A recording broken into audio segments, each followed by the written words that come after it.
Joe Biden's latest idea is to pay black people to smoke more crack. Okay. So Tucker Carlson is going to give you the worst version of what every single right winger over the last 24 hours has provided, taking this new program that the Biden administration is putting forward to save people's lives. And he is going to use it to launch into one of the most disgusting monologues I can remember, even from him. Take a look at this. Going forward, the administration will send at least $30 million in tax money to nonprofits and local governments so they can purchase, quote, safe smoking kits and supplies. According to HHS, these kits will contain Joe Biden-approved pipes that will allow beneficiaries of the equity agenda to smoke crack cocaine as well as crystal meth. Some say it's about time. Soros-aligned NGOs have long complained that marginalized groups in this country don't have adequate access to illegal narcotics or the tools to use them. With this new program, Joe Biden will finally close the crack gap. For too long in America, quality crack pipes have been the domain of rich white men like so much else. Here's the president's son, for example, smoking crack in bed at the Four Seasons. You'll notice the beautifully designed custom crack pipe, its cooling bowl nestled in the high thread count Egyptian cotton sheets. When Hunter Biden smokes crack, he does it in style. But not everyone in this country is so fortunate. Joe Biden understands how essential narcotics are to the future of his party. If Democratic voters stop smoking crack, they might start thinking for themselves and become Candace Owens or something. Can't have that. So it's new crack pipes for everyone. It goes on and on and on, disgusting in multiple different areas. I mean, the fact that he, at the end, JR, alludes to the only thing that is stopping black people from becoming Candace Owens is that they smoke too much crack is just, that by itself is, that was on TV, what we just showed you. That whole thing where he's talking about the president's son and pretending that this thing to stop overdoses is designed to stop the crack gap.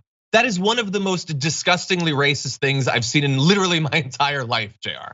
Yeah, this is, as Fox News pointed out, this goes along with Tucker Carlson and his show that you should not take seriously, that he's not really saying, that he does believe it, but that his producers wrote for him, that he reads off a teleprompter every day. So that if you think of it that way, which Fox News said it is, that means this is a plan. It means this isn't a thought process. This isn't a true argument. This is his opportunity to push a narrative because it's fake. Again, like Fox News said, it's fake. So when he talks about crack pipes for black folks, that's entertainment for racists. When he talks about, let's just go, maybe tomorrow's gonna be welfare queens and how they're suctioning all this money off of SNAP programs. Oh, and then tomorrow, the day after that, it's gonna be entitlements. Oh, then it's gonna be how we're admitting too many black folks into colleges because he's discovered that black women are going to college at higher rates than most anyone else. All those things because we have to make sure we push back against this big bad progress of minorities actually being recognized and maybe being taken care of in a way. Now, if you think taking care of folks isn't giving them crack pipes or giving them places to safely use drugs, what about those programs that would help people not be on drugs? What about programs that help people get jobs that they can survive off of? What about programs when someone does get out of jail, maybe for a drug charge, that they can get back into society? If you care about how many people are on crack, black people on crack, because that's not a trigger word, maybe we should do something about it. Do you care about American citizens? Because these folks that you're denigrating are American citizens. Or do you just wanna talk about it and then rile up enough racists to then be on your side and go, this is a great program. He's reinforcing my rabid racism. That's all I needed today. Let me go outside and start yelling at a few people about how they shouldn't be in my neighborhood. I mean, you identified it, that is what he is doing. And there is no limit to how insanely purposefully in a racist fashion you can lie about what the policy is intended to do. In fact, there's an incentive to go as overboard as possible because your audience will believe literally anything that you say.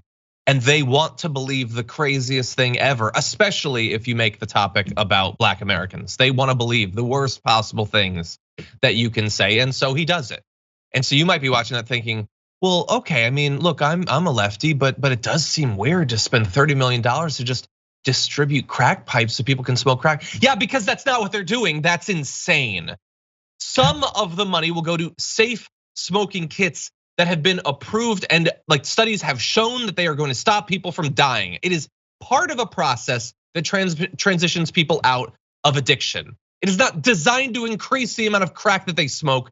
Literally, nobody is stupid enough to not get that. He is cosplaying being he is cosplaying being enough of a dumb donkey that he would actually think that. He does not. He just hopes that you're stupid enough that you'll believe that. And imagine, like he would have you think about what it does to a person's mind to smoke crack constantly.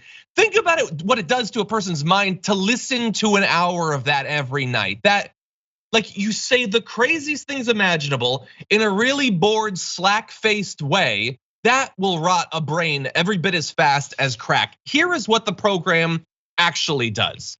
The initiative also intends to fund facilities offering safe syringe exchanges, opioid reversal drugs, fentanyl test kits, and other methods meant to stem the United States striking drug overdose crisis, which killed more than 100,000 Americans basically in a 1-year period from 2020 to 2021.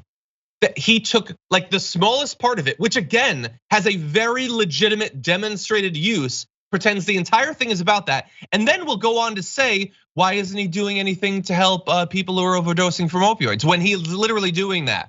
These harm reduction practices, of which we've listed several, meant to lower preventable illness, overdose, and death associated with unsupervised drug use, is already used in places like Canada, Australia, and Europe. The AMA has endorsed harm reduction measures like safe syringe exchanges and drug testing kits as well. But this is, I talk constantly about how much more difficult our task is than theirs. Because in this case, they're actually trying to solve a real problem. They have to do that. They have to convince people of all this. They have to get the funding. They have to get the majority necessarily. They have to put it out there, make sure it gets to people. Think about all the tasks that are required for you to solve that problem. What do they have to do? Lie about one aspect of it to trigger the latent racist views of their audience to hate the entire thing. And they're not just gonna hate the safe smoking kits. They're gonna hate the government trying to do anything. That's what it's designed to do, because Tucker Carlson is not worried about you overdosing. He is worried about the government spending any of his money to make your life better. That is the hook. We can't spread our money, because look, it always goes to, you want me to spend my money on them? Yes, I'm on the Nextdoor app. I've been on those neighborhood apps, and that's what they say when they see a homeless person or they see someone wandering around. Maybe they saw them peeing on the corner or they saw them doing drugs under a sheet. It's how dare whatever elected official in that area allows this to happen.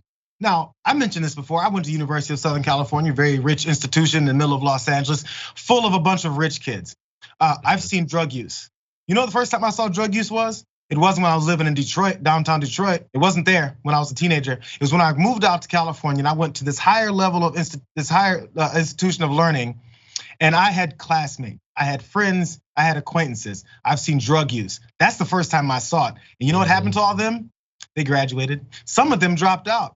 And those who dropped out based off their use, they got help. And that help costs money. And then it causes caring. I mean, it asks for help caring for them. It also sees them as humans.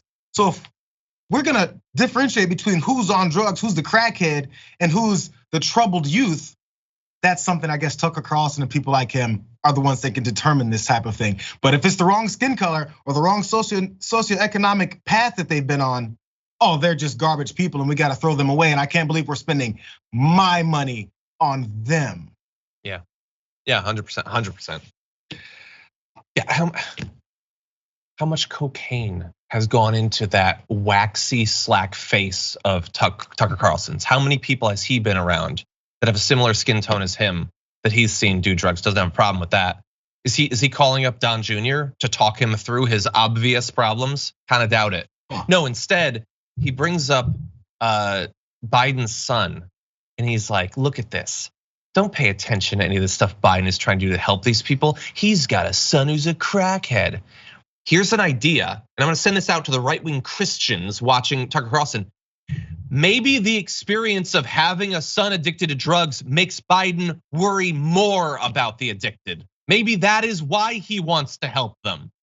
No, because he has a kid who's done drugs. He should forget about the whole thing. He should just leave them to die in the streets. That's what the Christian Tucker Carlson would have you believe, would have you do. Jesus, it is he makes tens of millions of dollars every year for saying that stuff.